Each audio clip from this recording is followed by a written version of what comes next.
Welcome to ECE 6520. Today is our lecture number 13. Okay, so let's briefly review what we have discussed in our previous lecture. Okay, so we have basically talked about three topics in the last lecture. The first one is we show that the Huffman code is the optimal code, right?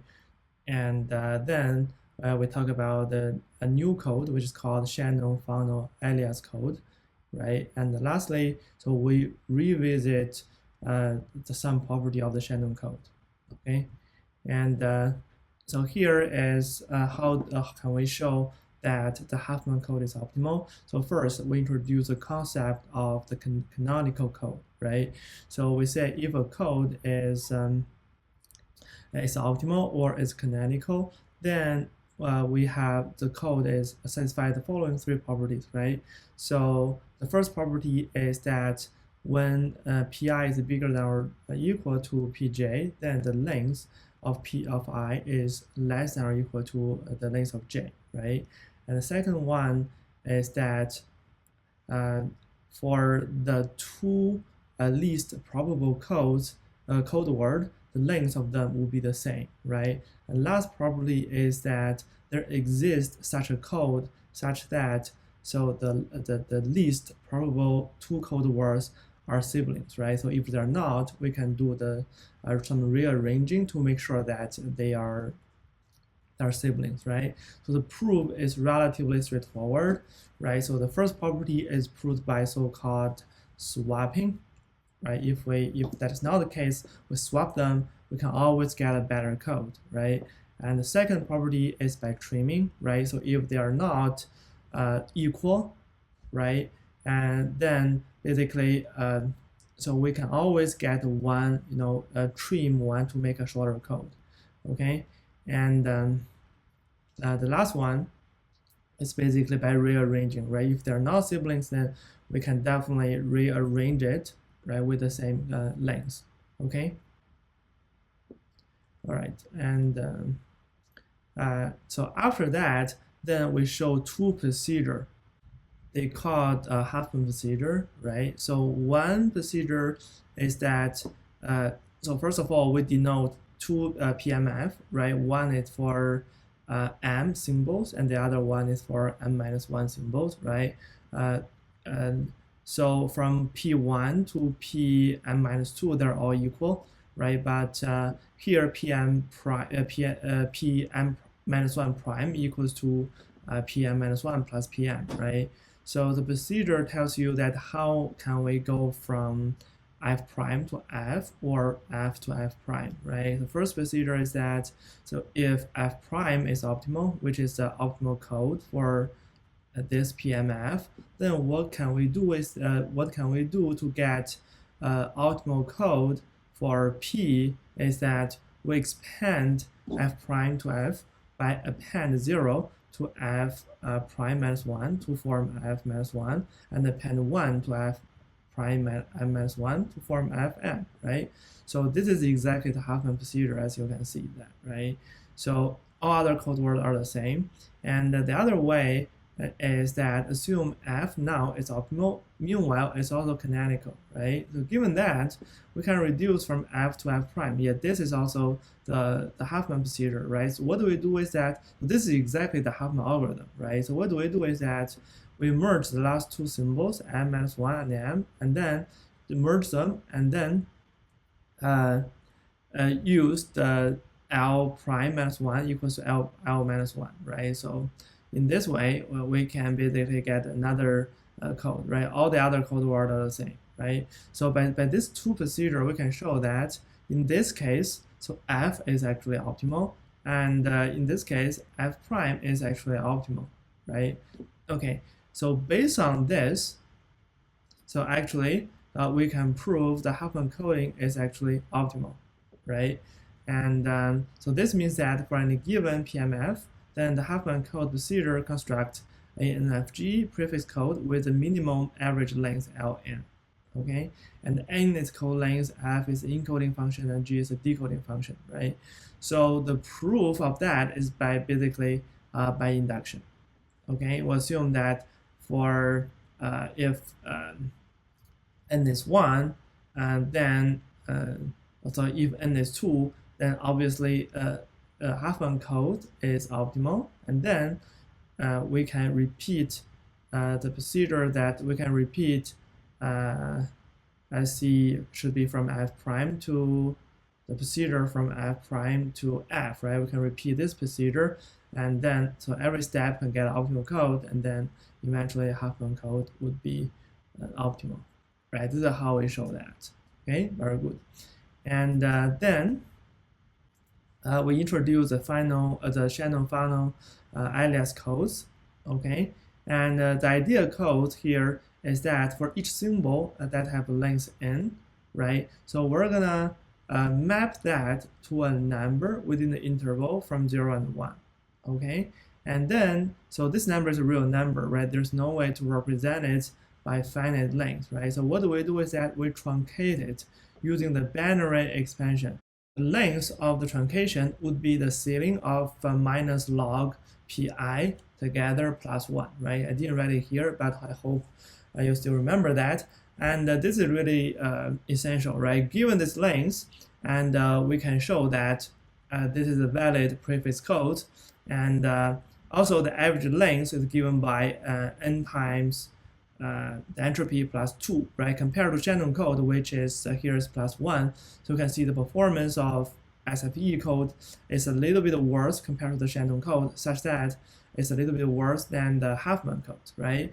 But given this, why do we need the SFE code, right? So there are some advantages of SFE code. So the first advantage is that this code can be computed online, so which means that we don't need a code book for that, right? Every code word can be computed, right? And the other thing is that the SFE code may not be practical for large n, right? So, but so this can be solved by computing the CDF sequentially. Therefore, so this we can introduce arithmetic codes. So we didn't cover this code very carefully in class in detail. So this code is important, but it's very, very complicated. So you can take a look online or somewhere else, right? So arithmetic code is a kind of sequential code. So in this class, we're going to introduce another kind of sequential code, okay? That is much easier, okay? And so here is another important nice property of the Shannon code, right? So now we have seen Huffman code, we have seen Shannon code, we have seen Shannon final alias code, right? So, so given the length of the Shannon code, so we can see that if the probability estimation Qx is not accurate, right? So I mean Px is not accurate. So instead we have Qx, right? Then if you use this Qx to encode the Shannon code, which is where the length is given by this, right? And we can show that the average code word length per symbol is lower bounded and upper bounded by this and that, right? When n becomes larger, the real loss for us here is basically the relative entropy between the PMF of P and the PMF of Q, right? This is a nice property of the Shannon codes, okay? So in today's lecture, so we're gonna continue talking about another very nice property of the Shannon code, okay? So today we're going to talk another very nice property of the Shannon code, so which is the computative property of Shannon codes. And then, so we're going to talk about universal compression of binary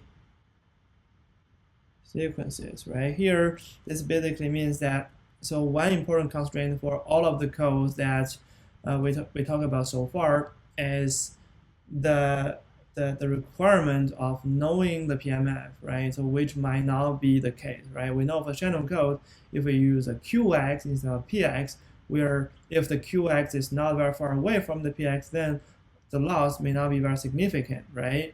But But so now let's ask a question. So is that possible that we can design a practical code without knowing the PMF?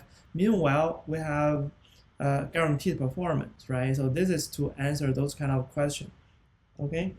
And then given that, and so we can construct a practical code such that it's possible, right? So this kind of code, so it's called Lampel Zeev code that we're going to talk about today. In particular, there are several versions of LZ code. So we're gonna talk in detail about the LZ 78 code. So that was introduced in 1978. Okay, Lampel Zeev universal compression. Okay, so after that, we finished talking about chapter 5, right? So we're done with the lossless source coding. Okay, and then our next focus would be start talking about our homework 2. Okay, and we're going to finish talking about homework 2 in the next lecture. Right? Okay, great. So now let's get started for talking about first topic, which is under the big topic that revisits Shannon codes. Okay, and the second property that I want to talk about is called computative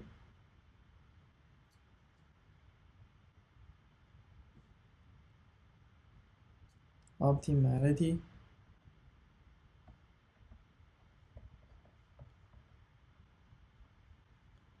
of Shannon codes, right? Okay, it should be comparative optimality, not property.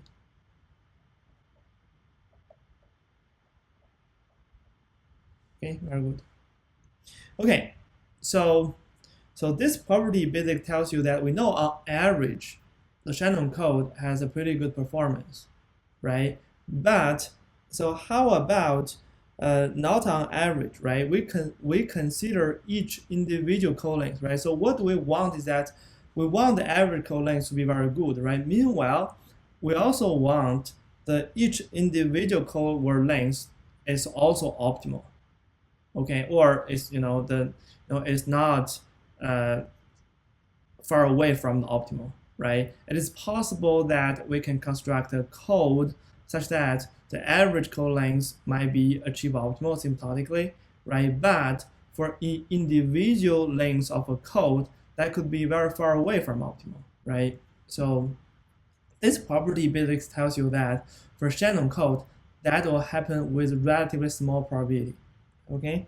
So meaning that for each individual code word length, the Shannon code is also pretty good, okay? So this introduces a theorem, okay? And this property is called the competitive optimality property of the Shannon code, okay? So let xn distributed according to this PMF, and that the code word length is this one, that is for Shannon code, okay? The ceiling of minus log px, okay? And we denote, so let Lx denote the length function of a Shannon code.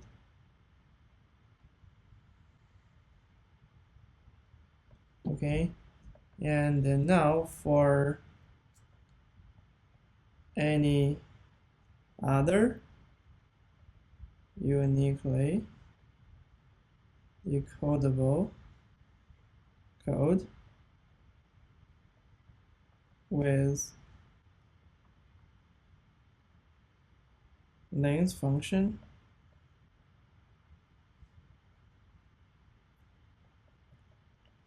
L prime x, then we have, so the probability that the length of the Shannon code is bigger than or equal to the code length of other code plus c, right? So if L prime is optimal, then we compare with the optimal coding, right? So that is less than 1 over 2c minus 1, right? You can see that because of this, so the performance of the Shannon code individually is also pretty good, right? Okay, so next, let's prove this theorem. Okay, let's see how we can prove that. So the proof of the theorem is relatively straightforward. We just compute this guy and see whether we can derive this bound or not, right? So let's just compute it. So the probability of this guy, okay, so this is nothing but, yeah, maybe let's write here, it's nothing but, so we're gonna replace the length by this, right? So that is negative log px, setting of that bigger than or equal to lx. Yeah, so here, yes, we need to be careful about notation here. So because it's a probability, right, here we should write the random variable xn, xn, okay, xn, xn,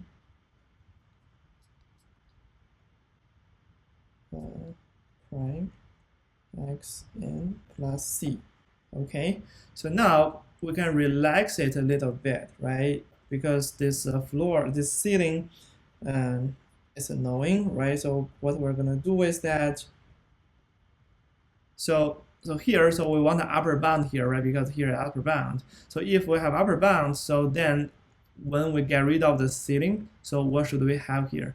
Actually have a +1, right? So if this guy is bigger than that, then the probability, the probability of this guy +1 bigger than or equal to this guy would be bigger than the probability of this guy, right? Because this one is bigger than that, okay? So this probability dominates this probability. All right, okay, and given that, so now we can basically get negative log p xn bigger than or equal to this one, right? And the base of the log is 2, right? So equivalently, this equals to the px that is less than or equal to 2 to the power of negative l prime minus c plus 1. Okay, great. So, and next, let's see what can we do here. So, okay, so basically, we're gonna rewrite this in another way, right? So basically, what we're going to do is that, so the meaning of this is nothing but it's the addition, it's the sum of all the probability that such that each of them is less than that, right? Okay, so basically, so this means that we're gonna sum over all the possible vector x such that this probability is less than or equal to this, okay, and the sum over all this possible px, right? And next, so given this, so basically we know that the upper bound of each px is this, right? So basically, we can upper bound it this by just replace all the px by this upper bound, right? So this equals to nothing but all the possible x such that this holds. And then inside, we just write the upper bound here. Okay, very good. So you can see that this negative c plus 1 has nothing to do with the x, right? So we can take that term out. Therefore, so this equals to, let's see, 1 over 2c minus 1, right? Just write in this way. You can see we're almost there. And then times this guy minus c plus 1, and then okay, very good. And from the Kraft, oh sorry, there's no this anymore, right? And from the Kraft inequality, we know that this guy is less than or equal to 1, right? Craft inequality basically means that, so if we do not have this constraint, right, then the summation will be less than or equal to 1, right? Therefore, this guy will be less than or equal to 1. So this is by using the Craft inequality. Okay, because it's uniquely decodable, right? Okay, then that equals to, okay, and this is our goal, right? So finish the proof, okay? And from this theorem, you can see that the Shannon code not only is pretty good on average, it's also good individually, right? So the probability of this bigger than that is not very high, but it doesn't mean it's not possible, right? Just the probability of this happening is not high. Okay, very good. All right, so this is for the first topic in today's lecture, and then we're going to start talking about the universal compression of binary bits.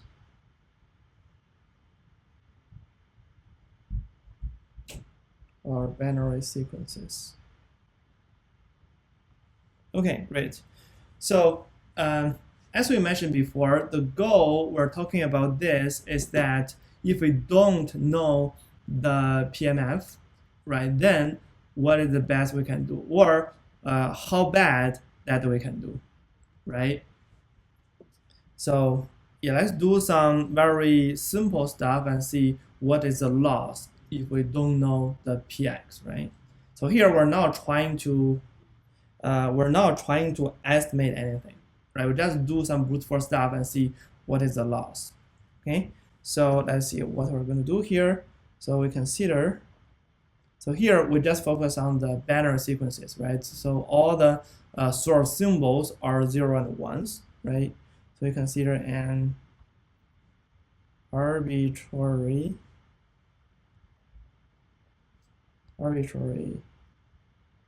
sequence, right? This is in 0 and 1, the power set of that, okay, without any assumption on the PMF.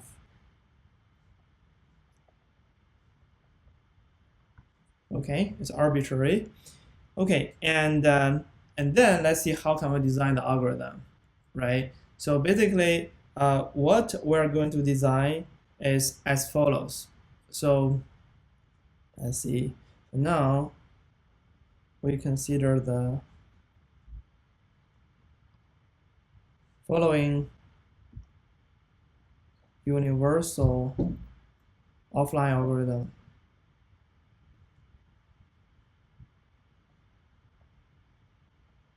Right, so offline here basically means that we're gonna code the entire sequence together, right? Let's say the length of that is n, we're gonna code n together, right? That is the meaning of offline. Okay, so first, so this is universal, and offline here basically means that we're going to code these n symbols together.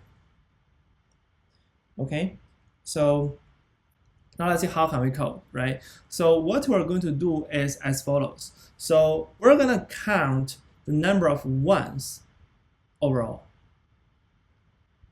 Okay, so and then so for each of such symbol, such case, so we're gonna give an index to that. Okay, that is our coding scheme. Okay, so let's write it down. So we have two steps. The first step is to count the number of ones, right? Count the ones, okay? So the number of ones here is nothing but, let's say we denote the number of ones by k, right? The number of ones here is nothing but, we denote this by this, I from 1 to n. So here, xi is an indicator function, right? So xi is 1 if the symbol I is 1, right? Otherwise xi is 0. Okay, and you can see that by doing this, we're somehow estimating the PMF, right? So that's why the algorithm will not be so bad.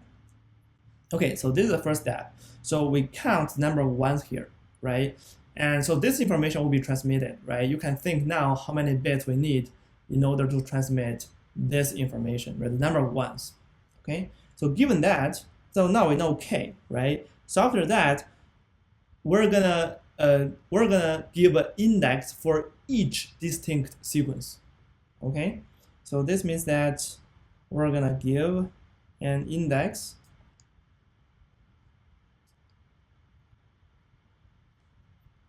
to the sequence among all binary sequences having k ones. Okay, so for each of the possible case, we're giving an index. Okay, so now the question is that how many bits we need overall, right? So we can think about the first case. So let's use a different color here. So how many bits we need to convey this information, right? So basically, what we do here is that, so this needs, so it should be log 2, and then what inside the log should be the total number of cases, right? So let's see what is the number of that. So it is possible that, so the length of the sequence is n, right? So it is possible that we have no ones, 0 ones, right? And then we can increase the number of ones, and the extreme case is that all the n possible symbols are all ones, right? So then in this case, how many cases do we have? So we have n plus 1, right? Because we have 0 ones, 1 1, 1 1, 2 ones, 3 ones until n ones, right? So in total, we have n plus 1. Okay, so this is an amount, so the total amount of bits that we need to convey this information, right? And given that, for each case, okay, then we're gonna assign another index for each individual sequence, right? So you can see here, in the second case, again, so what we're gonna do is that we're gonna count the total number of cases, right? How many number of cases? Here. So we know in total we have k ones, right? Therefore, the number of cases here is basically n choose k. Okay, so n choose k, that will give you the total number of cases here. Okay, and then we're done, right? But one thing we need to be careful here is that, so both of these numbers may not be integers, right? Therefore, we need to take a floor, take a ceiling here, okay, to make sure that they are integers, right? So this is basically our coding approach, right? So you can see here, it is sort of like in the first step, we're estimating the PMF, and then according to that, right, so we have a second step of the coding, okay? So this is a very simple code word, right? And given this, so now let's analyze the performance of it, which means we're gonna analyze the code word length, right? Because now there's no PMF is given, right? We don't know the distribution, so we're just going to analyze the performance of each individual code word length, okay? Which means that we're going to compute Lx, right? And this is nothing but, so it should be, we add this number from the first procedure, and also then the second procedure, right? So all the log are based on 2, right? I don't write it here, okay? And so what we need is not the exact value for Lx, right? We need the upper bound, right? To make it easier to see, right? So let's simplify this. So this is less than or equal to log 1 plus n plus 1 plus log, because it's a ceiling, right? So we're gonna just add 1 to each of them, and then we have this. Okay, so now we're gonna do some process in order to get some inside, right? So this is less than or equal to, we do not move the first term, but here, for the second term, we're gonna change it, right? So this combination number is always hard to deal with, right? So we're gonna use Stirling formula to get the upper bound of that, right? So you don't need to understand how we can get this upper bound, but so I'll tell you. So this guy would be upper bounded by the following, so which is square root of n over pi k n minus k, complicated form, right? And 2 to the power of n multiply the binary entropy, where the parameter is k over n, and then add 2. Okay, so here I hope you still recall that. So this is the binary entropy function. Binary entropy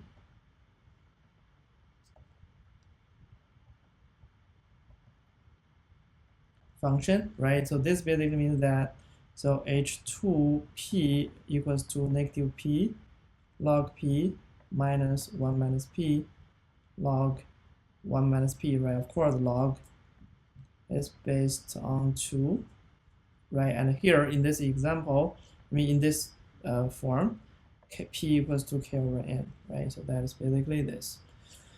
Okay, very good. And given the upper bound in this form, so now it's relatively easy to analyze, right? So now we can see that this equals to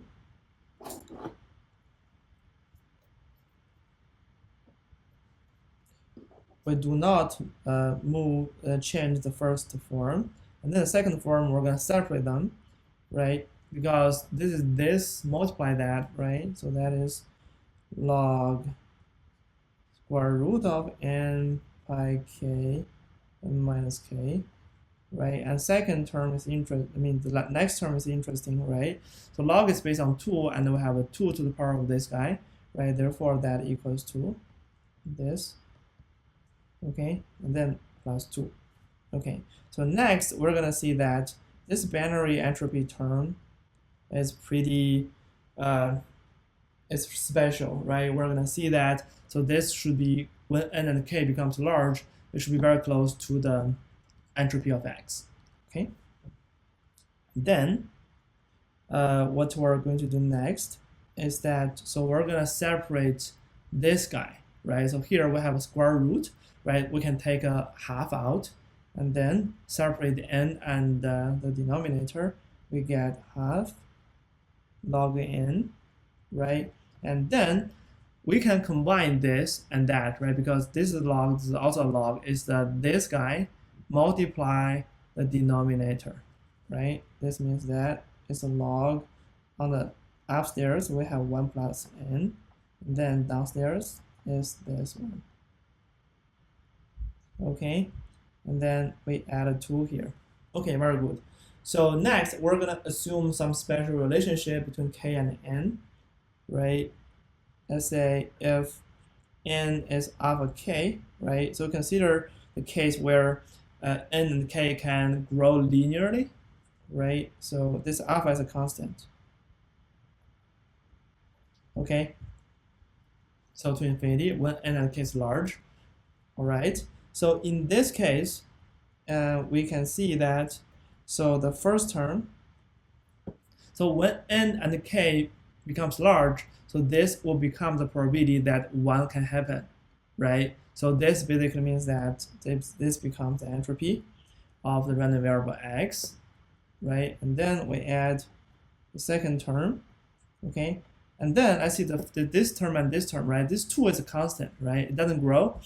And here, if n and k become this relationship, so when n or k goes to infinity, so this guy will converge to another constant, right? So when this goes to infinity, I mean when, let's say k goes to infinity, and this guy will basically go to a constant, right? Therefore, so we're gonna add c plus 2, that is a constant, okay? And we can see here, right, overall, we're gonna see the average length of the code per symbol, right? Therefore, this constant may not matter, right? So we can ignore that, okay? Because the first term and second term will grow with n, right? So this is basically our result, right? So you can see that the first term is what we want, right? The optimal code will only have this term left, right? But this is somewhat the cost for now knowing the probability, okay? So basically, now we have some very neat results at this very simple analysis. So basically, this term, that is the cost of not knowing or ignoring the PMF that generate the sequence. Or we call this the redundancy, right? Because that is the redundancy that we need to pay by not knowing the PMF or ignoring the PMF. Okay. Very good. All right, so because of that, so we can see that the loss is not significant, right? It's just a log n term, which is pretty nice, right? Or, more importantly, so what we want here is something sublinear, right? If it does not grow with this speed as n goes to infinity, then by normalized n on both sides, so eventually the average cohort length will converge to the entropy, so which is asymptotically optimal, even if we don't know the PMF, right? Which is pretty good. Okay, therefore, based on this result, so we can get our design goal here, right? So from here, we can see it is definitely possible to design a code to achieve this, right? Okay, so our goal is that we wish to obtain the same redundancy, right? Which is this log n term with universal, right? Which is not knowing the PMF. So another important thing here is that we don't want offline algorithm. So what we want is online algorithm.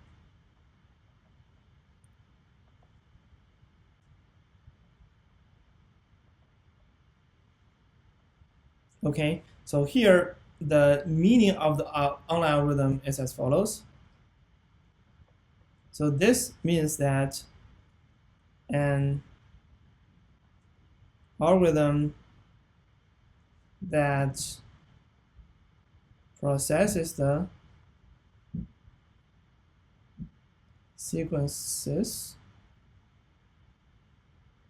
sequentially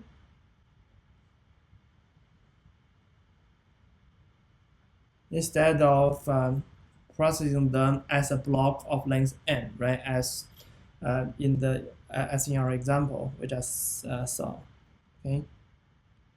Sequentially in a single pass. Okay, so this basically means that when we observe the source symbol, right? So the code word will generate it simultaneously when we observe each new innovation. Okay, without explicitly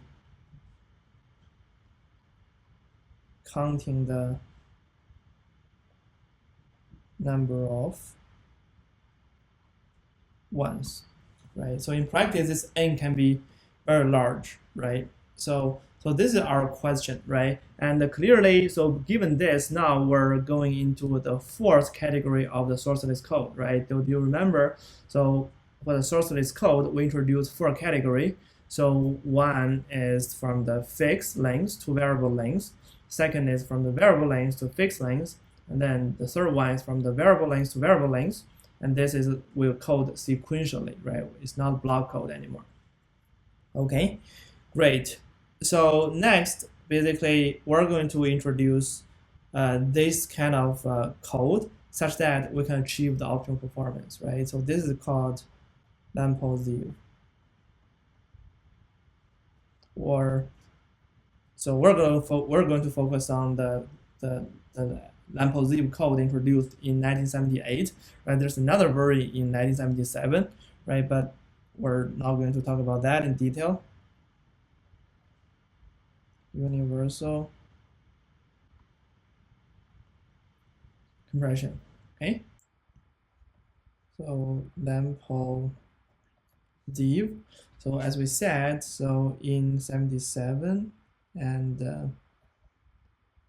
1978, we have two versions of the LAMP-ZIP coding, right?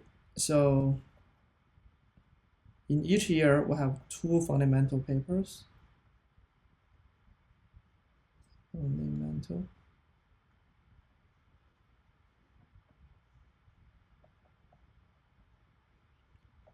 Okay, and here we'll just focus on the 78 scheme. Okay, so called LZ78.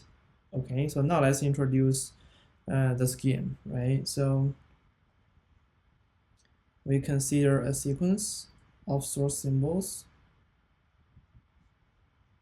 Again, it's X in the alphabet. Okay, so here note that for LAMP-ZIP is general, right? It doesn't mean we have to consider the binary symbols, right? So here it's not necessarily binary. Okay, it works for any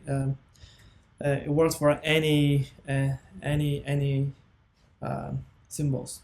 Okay, so let's see an example first, right? So for LAMP-ZIP, so we're gonna generate our code words along with the reading of the entire sequence, right? So it works as follows. For example, let's say our sequence is this one: A, B. We only have, let's assume we only have A and B here, right? A, B, B, A, B, B, A, B, B, B, A, B, A, B, A, and so on, right? Let's see. So this is our source symbol, and so what we're going to do is as follows. Okay, so basically we're gonna parse it, right, and then generate our source symbol. So the way we're parsing this is basically to observe the shortest sequence that have not been observed so far, right? This basically means that, okay, so first we see A, right? We have not seen A before. Okay, so A would be our symbols, right? So here's A. Let's say, so that's our source symbol. And next we see B. Okay, and we have not seen B before, right? So B is another our source symbol that we're gonna encode. And then let's see the next one. So B, and we have B here, right? So that's not the shortest symbol that we have not seen before. And then we need to add innovation, which is A, right? Therefore, the next one is BA because we haven't seen BA before, right? And next one, I say B, right? We have seen B, right? B is here. And then the next one is also B, right? BB is not something that we have seen, right? So BB would be our next source symbol. And let's see the next one. The next one is A, so I have seen A before, right? And next is B, so AB. So did we see AB before? No, right? We haven't seen AB before. AB is something new, so we have our AB here.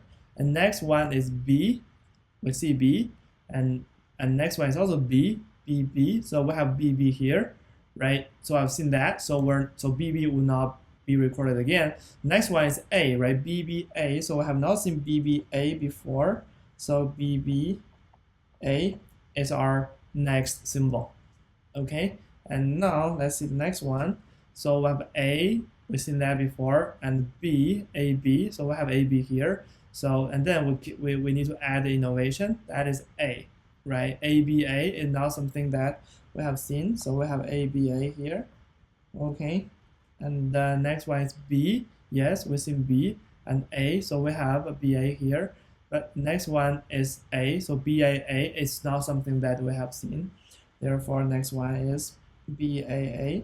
So this procedure is to build the source symbols, right? So now up to here, so we have this number of source symbols, right? So we're gonna encode those, right? So you can see it's an online process, right? So when we read the source symbol, then we can have, the source sequence, then we can have our source symbol, and then next step is to encode each of them.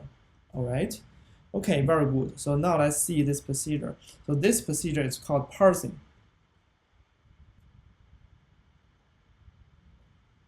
Okay, so this is LZ78 parsing. So basically, this is that at each step, so we parse the shortest block not yet appeared before.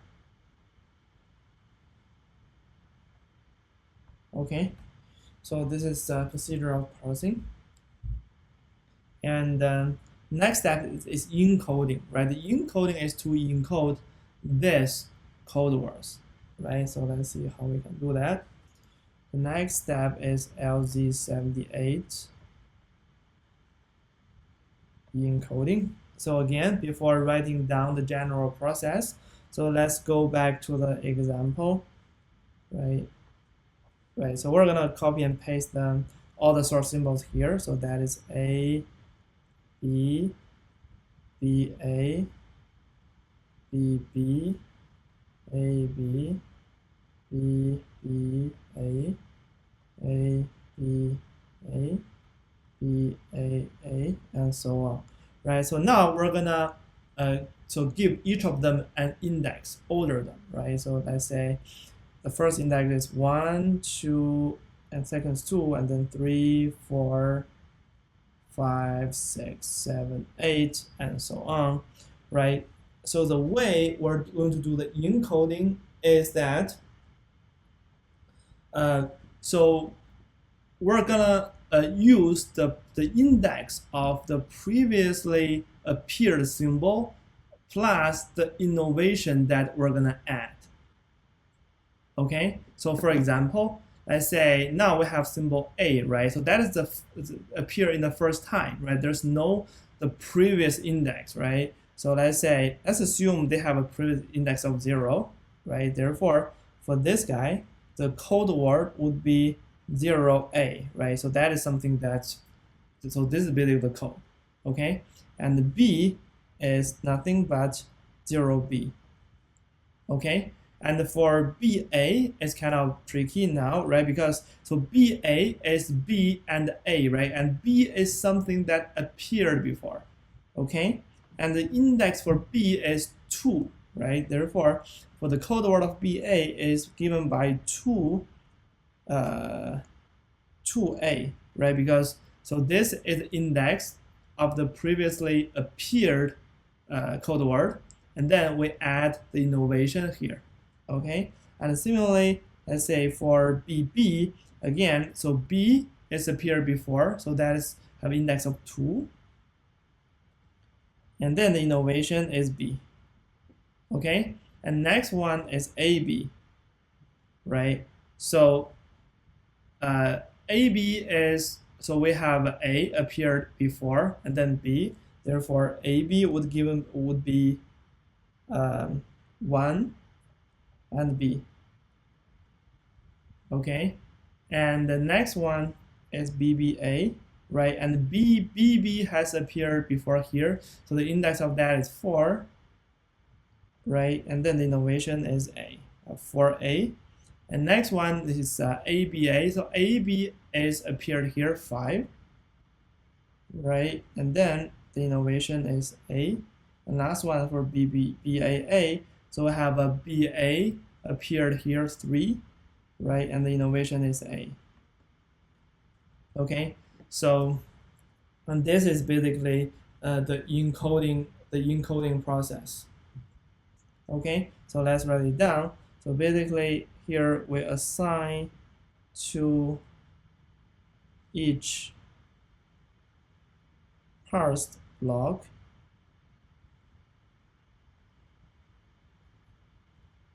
the index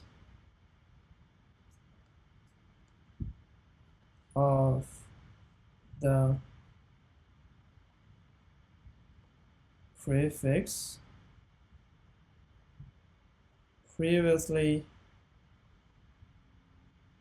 appeared with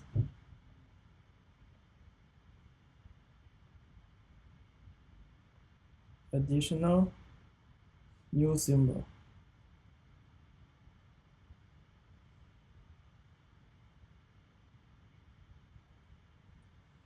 Right? And you can see here we use the word prefix here, right? So this basically means that, so this B is considered as a prefix, right? And it's appeared here. All right. Okay, so you can see the encoding procedure is very easy, right? We just add the index of the prefix and then add a new innovation. Okay, so so the next, let's talk about the performance.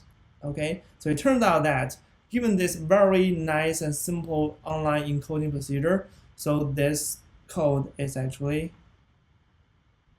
optimal. Oh, by the way, so meanwhile, you can see this is also decodable. Okay, so yeah, you can check this property offline. Okay, and this theorem tells you the asymptotic optimality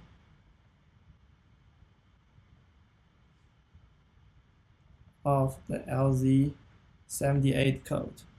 Okay, so here, so this theorem tells you that we consider a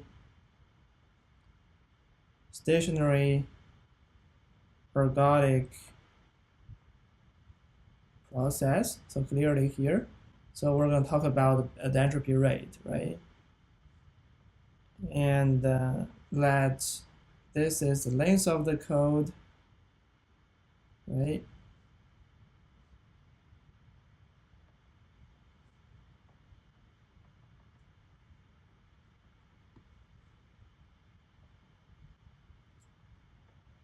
The length function for LZ78 encoding of sequences X in this alphabet. Okay, and then we can show that the limit as n goes to infinity, say lim sup, that would be less than or equal to the entropy rate. So this should be calligraphic. Okay, that will happen with probability 1, right, or almost surely. Okay, so this is the entropy rate. Okay, this lim sup, you can just understand this like the limit, right? The sup basically means that, so the convergence of this, it may go up and down, but if we take a sequence that has the highest value, right, then that will converge, right? But doesn't matter, you can just understand this as a lim. So if you're not familiar with lim sup, okay, great. So basically that is the theorem, right? So we can show that the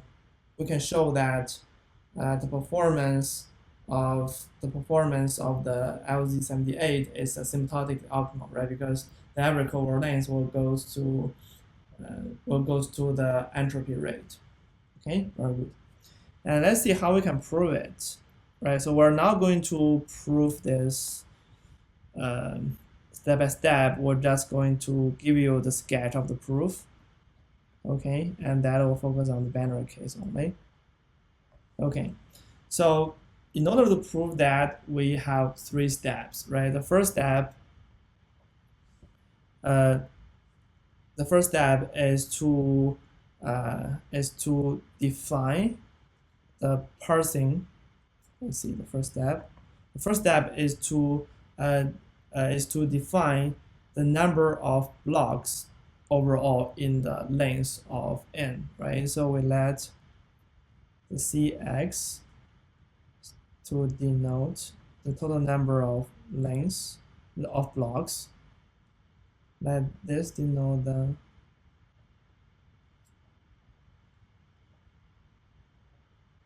number of blocks in the parsing of this guy, right? So that's the total number. And then the question is that how can we represent the length of a code, right? So you can see here, so basically the length of each code is the bit to represent the index, and then plus the bit to represent an innovation, right? And here, since we consider the binary case, the length for the innovation is just 1 bit, right? But the length of the index should be log of Cx, right? So basically, that is how we count it. So this means that we need log Cx, right? And clearly here we need to take a ceiling here, right? Bits to index the blocks. Okay, and then we need 1 more bit to represent the innovation because we're in the binary case, right? So plus 1 extra bit or extra binary symbol per coded block.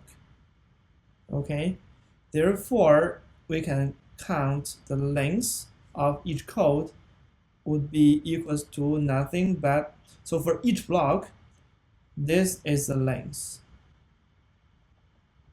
plus 1, right? This is a per block, and in total we have Cx blocks.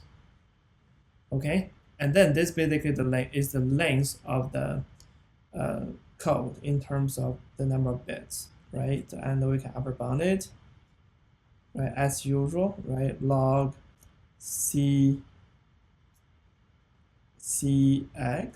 and then we add a 1 here, and then we have another 1 here. So here is basically added 2.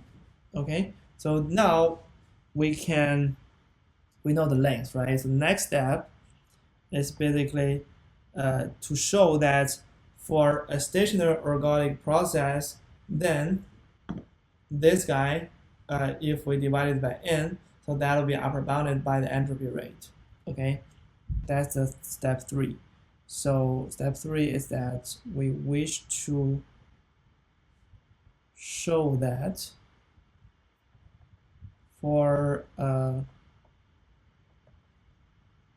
stationary ergodic process, we have this. If we take the lim sup and I want to show the upper bound of the code word length over n, so that is less than the entropy rate with probability 1. Okay, and how to show that is pretty tricky, right? So, but we just introduce you the idea here, right? Which is relatively straightforward, right?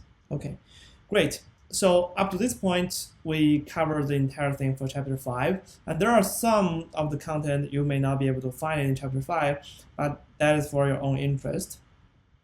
Okay, so the next topic in the course is the channel coding, right? So we're done with the lossless source coding, and next step we're going to talk about the channel coding, the channel coding, so which is the second channel theorem, second theorem. Okay, but before that, in the rest of this class and the next class, so we're going to discuss about our homework number 2. Okay, So let's get started discussing that.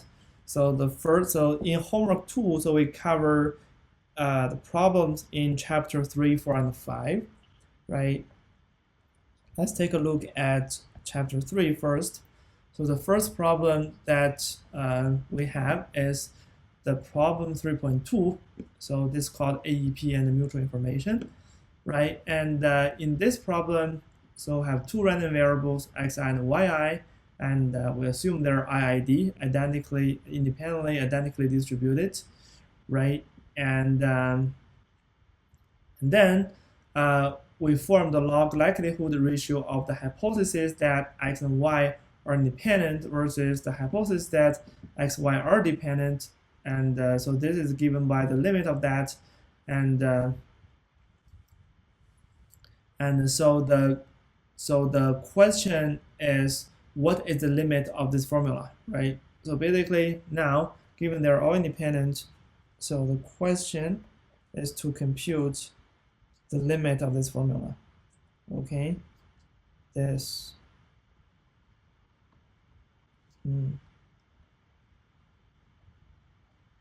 right, when n goes to infinity. Okay, so let's compute it, right? So here, because we know that the x and y, they're IID, right? So basically, because of their IID, what we can get is that we can separate them, right?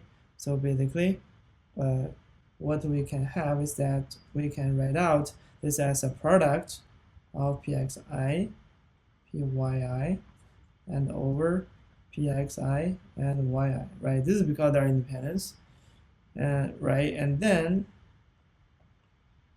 so we didn't use the property that they're identically distributed, right? This is only like the independence, right? Independence. Okay, and then so we can separate this product, right, to make that as a summation, and then we have this.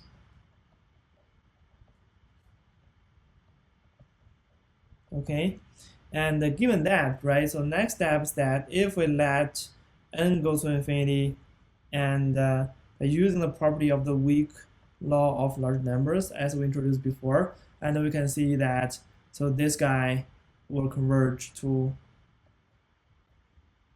the expectation of this guy,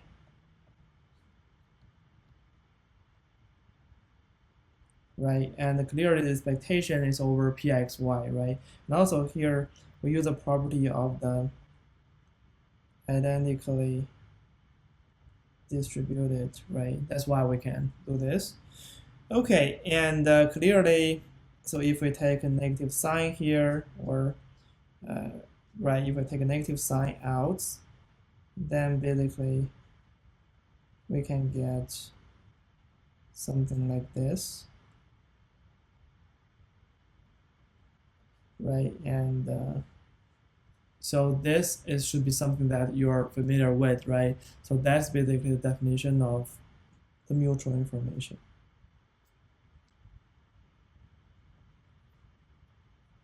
Okay, and so this is basically this problem.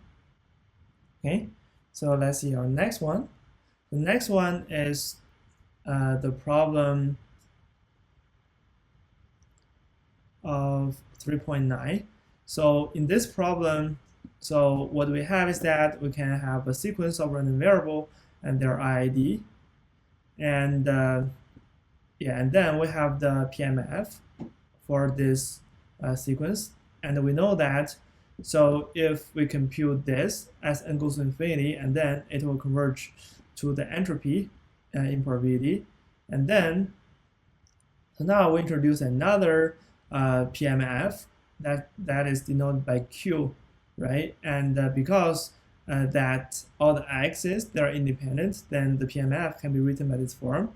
So now the question is that we want to compute the limit of this guy, right, where all the x's are distributed according to px, right? And because of this form, you may imagine that this has to do with the relative entropy, right? So now let's see how we can do this. 3.9 part A. Okay, so this is to compute the limit of this guy.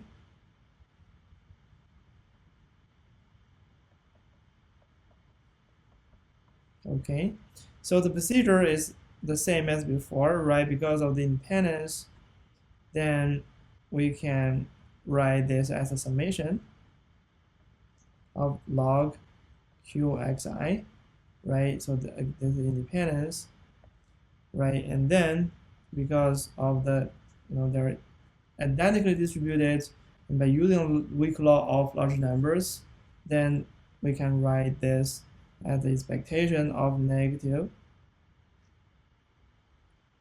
log qx, right? Because this is just average, right? Okay, so now let's write it out, and here is nothing but this, right? Because the expectation is over the real, it's taken over the real distribution of x, right? So I only have one x here, okay, qx. Okay, great. And the next step is that, okay, so this is nothing, right? So what we want to have is we either have some entropy term or some relative entropy term, okay? So what we're going to do here is that, so we're going to add the entropy term here, right? Which is not exactly the entropy term, it's a negative of the entropy, right? We're going to add this term and then minus this guy. So in this way, we can see this together will give us a relative entropy, right? So we're going to see that later. And then we need to subtract this because we add this, right? Okay, and then as we said before, so we can combine these two guys and get this px over qx. And now clearly this is the relative entropy, and the second term px log px, clearly this is entropy, right? So overall what we're going to get is d px qx, then we add entropy. Okay, so that's basically what this guy will converge to. Okay, so let's see our next question. The next question is that now evaluate the limit of log likelihood ratio of this guy, where again all the x's are ID distributed according to px, not qx. Okay, so that's the odd favoring q are exponentially small when p is true. Okay, so now let's see how we can compute this guy.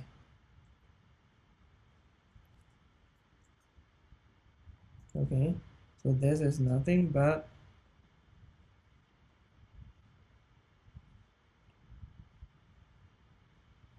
x1, x2 up to xn over p x1, x2 up to xn.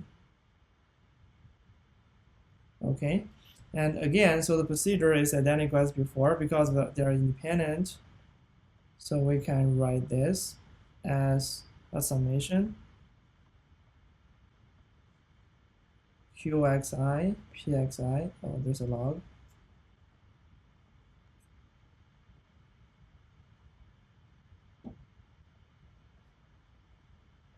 okay, and then because of the weak law of large numbers, so we're gonna have, so this would be the expectation of negative log qx over px, right? And if we absorb the negative sign, so that is log px over qx, right?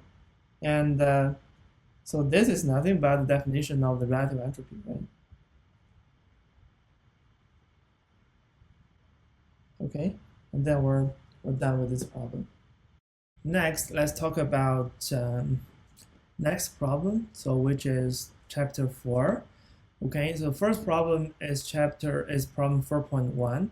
So this problem is about doubly stochastic matrix, right? And so here basically we have a n matrix, right? That is a probability matrix, right? And therefore each of the elements should be bigger than or equal to 0. And so this summation, meaning that if we sum it row-wise, then so we're gonna get 1, right? And if we sum it column-wise, we will also get 1, right? So if that condition is satisfied, so then this matrix is called doubly stochastic matrix, right? But if it's a if there's only one in each row and each column, and satisfy this and this condition, so then this matrix is a permutation matrix, right? And given all of this, so basically we're going to solve the following problems, right? The first problem is that A, the vector A to be a probability vector, right? Which means that each of the item is bigger than 0, and the summation of all the A's is 1, right? And then we say B is A multiply a doubly stochastic matrix, and then what we're going to show are twofolds. So one is that the B is a probability vector, right? And the second is that the entropy of this probability vector is bigger than the entropy of A, right? So this basically means that this stochastic mixing, the stochastic mixing here basically means this operation, right, will increase the entropy, right? So that's basically the part A of this problem. Okay, so let's see how we can solve it. So our chapter 4, and this is problem 4.1. Okay, part A. So we have two steps, right? The first step is that we want to show that the vector B is a probability vector. Okay, so in order to show that, we need to show two things, right? So one thing is that every element in B is bigger than or equal to 0, and then the summation of all the elements in B is 1. Okay, so yeah, equivalently, it means that the summation of this is 1, and each item is bigger than or equal to 0 for all j. Okay, so now let's see how we can show that. So this is relatively straightforward, right? We know B equals to A multiply the matrix P. Okay, and so from here we can see that, so basically every element in B equals to A times a column in P, right? So this basically means that Bj equals to have AI, where I from 1 till n. Then we add, so we add a column, therefore the row index should be changed, right? So here should be Pij. Okay, and here clearly, so the first guy is bigger than or equal to 0, and second guy is bigger than or equal to 0, therefore very easy to see that Bj is bigger than or equal to 0, right? The next step is to make sure that if we do this summation, and then we're going to get 1, right? So this is just a computation problem, right? We're going to replace each Bj by this, right? So I from 1 to n, Ai, Pij. Okay, so now we're just going to compute it, right? So normally the way we compute this is to exchange the order of the sum, right? Let's just do this. So we're going to sum over I first. In this case, in this way, we can take AI out, and then we just have this, right? Because Pj is doubly stochastic, so this will give us 1, right? Therefore, we're going to get this, right? And then we know AI is a probability vector, that will give us 1. Okay, and then we're done for the first part of the first part of part A, right? So let's see the second part of part A. So the second part of part A is to show this entropy is bigger than this entropy. Okay, so let's see how we're gonna show that. So in order to show this, basically we just need to compute the entropy of B minus the entropy of A and see whether they are bigger than or equal to 0, right? That is our goal. Okay, so now let's just write down the definition. Okay, so Bj log Bj, and the minus, so we have a plus here. Okay, and the I from 1 to n ai log ai. Okay, very good. Okay, so the next step is that, so now we're gonna replace B. So in terms of A, right? Let's see how we can do that. So basically, here is that, so Bj equals to nothing, but we have computed that before, right? It's I from 1 to n, and ai b times pij here. Okay, and then log bj plus ai log ai. Okay, very good. And the next step is that, so here we're gonna again exchange it, right? Because we have an AI here and we have an AI here, right? So there should be able to combine them somehow, right? Because they're the same. Okay, so next step is that we're gonna take this AI out, right? And then inside we have j from 1 to n and pij and log bj, right? And then we add,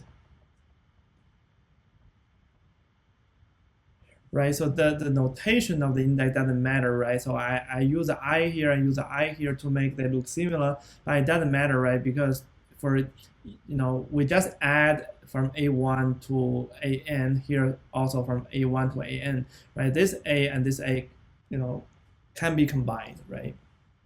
Okay, very good. And now let's combine them. Okay, so let's see, we take I from 1 to n, and inside we take the AI out, right? We have this AI here, maybe we use some different color. So we take this AI out and this AI out and then combine these two summation. Okay, and yeah, here, there's no general idea, right? The only thing you need to do is just try it and see what you can arrive. Most likely you can see what you're gonna do next. Okay, so this is exactly how I solve this problem. Right? Okay, great. So inside we have a negative sign and j from 1 to n, and then we have a pij and log bj, and then we need to add log ai here, right? Okay, very good. And next step is that, so we can see that the first term is something that we have a pij, right? And it'll be great that we can somehow merge this and that, right? But here we cannot merge it because we don't have a pij. But because the pij, the p matrix is doubly stochastic, right? Therefore, we can just do this. We can just add a pij here and times ai, because so ai is a function of I, so here the summation is over j, right? So this guy is just a 1, right? Doesn't matter. We can do that. And given this, now we can do some combine here, right? So here basically we're gonna take this sum together out, from 1 to n, and also Pij. Okay, and then so we can combine this log and okay, so here I miss a log here, log ai, and this log, right? So basically, what we do here is that we have a negative sign, so we can move this bj downstairs, and upstairs is an ai. Okay, great, and this is what we can have here. And next step is that, so you can observe here we have an AI, we have an AI, we have a BJ. You know, this this and this is somehow the same, right? And then we have something different downstairs. So you may think about using the log sum inequality, right? So maybe I'll write it here to remind you. The log sum inequality is something like this, right? So it's something like we have a summation here, AI log AI bi, so that is bigger than or equal to, we take the summation out, then log summation of AI, the summation of bi, and something like that, right? So this is a log sum inequality, right? Let's see, is there a way that we can somehow use it, right? So if I want to use something like that, then we want this form appear, right? Therefore, let's exchange the summation order of I and j to get this Pij, and inside is I from 1. No, let's see.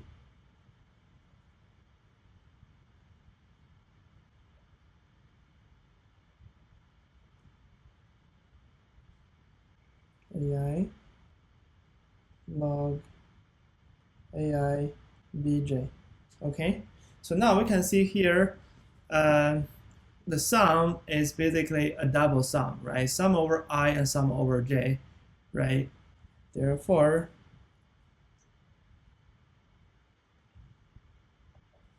yeah, it doesn't matter to exchange the order of summation here, right? As the only thing I want to do here is move AI inside. Okay, so this basically means that, so now the summation is over the entire this guy, right? So now the question is that in order to use it, so we want to make, you know, this guy appear here and here, right? Let's see how we can do that. So here the order doesn't matter, I and j. Okay, so now for simplicity we just write sum over all the possible I and j here, right? And then we have Pij and AI log. So let's see. So what we want here is Pij AI, right? To use this log sum inequality. And downstairs we can also do this Aij and Bj, right? So the only thing we need to make sure is that the index here should be compatible here, right? So all of them are index of I and j now. Okay, very good.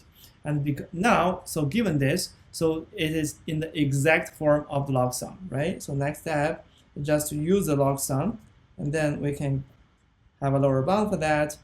Therefore, it will be something like this. Sum over all of this, we have Pij times AI, right? And log upstairs is a sum, right? Pij times AI, and downstairs again is a Pij times Bj. Okay, very good. We can see that this equals to, so if we separate them, it will be, we can sum over I first and then AI, then sum over j, Pij, and we can see this guy is basically 1 because Pij is doubly stochastic, right? Therefore, sum over all the possible A will give you what, right? So the entire, this will give you 1, right? Therefore, the upstairs will be 1, and we can also show that the denominator will also give you 1, right? Therefore, it's log 1 over 1, that's 0. That's log 1, so that will be 0. Okay, so therefore, we show that this guy is basically bigger than or equal to 0. Okay, now we show So the entropy of B is bigger than or equal to the entropy of A, right? And now let's see for part B. So for part B, I want to show that a stationary distribution mu for a doubly stochastic matrix P is the uniform distribution, right? This basically means that if we let mu,